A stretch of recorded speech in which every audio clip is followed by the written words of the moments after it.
तर तुमचं बॉन्ड कुठे झालं?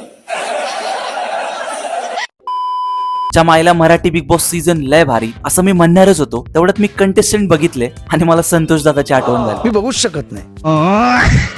यावेळेस एकापेक्षा एक नमुने आहेत. मला सगळ्यात जास्त टेन्शन आले ते म्हणजे रितेश भाऊंचं. त्यांना प्रश्न पडला असेल यार यांना कसं सांभाळायचं, यांच्यासोबत कसं वागायचं.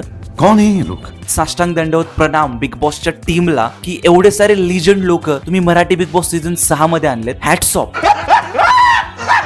सगळ्यात पहिलं तर सोनाली राऊत. हिंदीमध्ये बघितलं ते फक्त ट्रेलर होतं. 12 वर्षापूर्वी पण या बिग बॉस मध्येच होत्या आणि आज पण बिग बॉस मध्येच आहेत. आणि यांची सगळ्यात मोठी अचिव्हमेंट ती म्हणजे यांनी हिमेश रेशमियांसोबत फिल्म केली आणि फिल्म मध्ये सुद्धा हिमेश रेशमियांनी यांना नाकारले. स्वामित्र हो तो मैं भी नींद का आपकी तपस्या भंग कर दूंगी. रवि कुमार लंगोट का बहुत पक्का है, वो बिस्तर पर नींद के अलावा कुछ नहीं लेता. ऍक्च्युली यांचं प्रोफेशन काय, मी काही त्या सुद्धा कन्फ्युज आहेत की मी काय करते. राधा पाटील त्या लावणी करतात, डान्स करतात, काय करतात त्यांचं त्यांनाच माहित.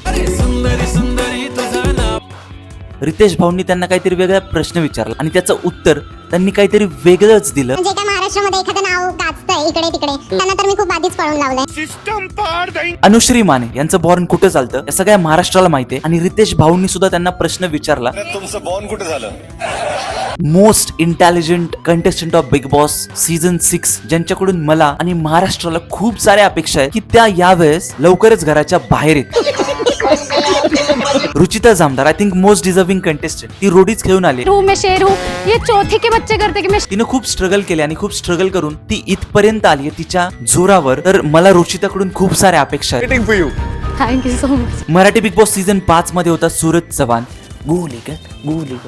आणि मराठी बिग बॉस सीझन 6 मध्ये आहे प्रभू शेळके. पत्ती आहे दूध आहे फक्त तू समझा? हाँ. नाही तू समझा नहीं. प्रभू शेळके चे जर तुम्ही रील्स बघितले ना, घोड़ों को मिलती नहीं घास देखो गधे खा रहे हैं च्यवनप्राश देखो. आणि हे रील्स बघितल्यावर तुम्हाला प्रश्न पडेल की याला सपोर्ट करायचा की याला लवकर घराच्या बाहेर काढायचं. बिग बॉसच्या घरात एंट्री करायची असेल तर एक तर क्रिंज कॉन्टेंट करायचे किंवा भांडणं करायचे. एक कंटेस्टंट आहे घरामध्ये, एक भांडण त्यांचं एवढं व्हायरल झालं की बिग बॉसनं त्याची दखल घेतली आणि त्यांना डिरेक्ट घरामध्ये एंट्री दिली. खरंच सॉरी बिग बॉस, तुमच्याविषयी जो काही रिस्पेक्ट होता ना तो खरंच कमी होत चाललाय. कारण जे पण कंटेस्टंट घरामध्ये तुम्ही आणलेत ना ते बघून तर यावेळेचा सीझन 50 दिवसातच बंद होईल हे मी लिहून देतो पक्का. बात तो सही है. घरामध्ये यावेळेस असे पण कंटेस्टंट आहेत ज्यांच्यामुळे मी हा शो बघू शकतो. पहिले नाव आहे ते म्हणजे फोकस इंडियन. होना ना होना तो ऊपर वाले के हक में. दुसरं नाव आहे राकेश बापट. हिंदीचा सीझन गाजवून आलेला, ज्याचं नाव शमिता शेट्टी सोबत जोडलं गेलं होतं. I genuinely like him. त्याला प्रश्न पडला असेल की मी या सगळ्यांमध्ये काय करतोय आणि कोण आहेत हे लोक आणि काय करतायत. कहाँ से आते हैं ये? तिसरं नाव आहे रोशन भजनकर. अभिमान घेऊन मी तिथे येऊन राहिलो. चौथं नाव आहे ते म्हणजे सचिन दादा. त्यांची जी गाणी असतात ती कमालीची असतात. सगळ्यात शेवट मी बोलणार एक नमुन्याविषयी, विशाल कोटियन. एवढं नकली मराठी बोलतो ना. यावेळेचे जे कंटेस्टंट आहेत ते कोण आहेत त्यातले अर्धे मला खरंच नाही माहित त्यांच्याविषयी ते कोण आहेत आणि ते काय आहेत बिग बॉसच्या घरात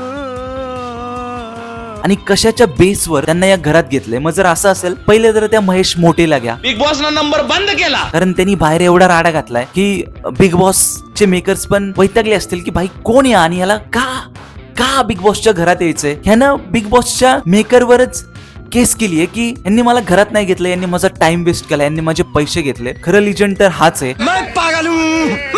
तुम्हाला काय वाटतं की मराठी बिग बॉस सीझन 6 मध्ये कोण असायला पाहिजे होतं? मोस्ट ऑफ तर नमुनेच आहेत. काही चांगले आहेत त्यांना मी सपोर्ट करेन आणि मला बघायला आवडेल की ते काय करतील घरामध्ये. तुमचा फेवरेट कंटेस्टंट कोण आहे घरामध्ये कमेंट मध्ये नक्की सांगा. आणि तुम्हाला काय वाटतं की कोण कंटेस्टंट पाहिजे होते मराठी बिग बॉस सीझन 6 मध्ये.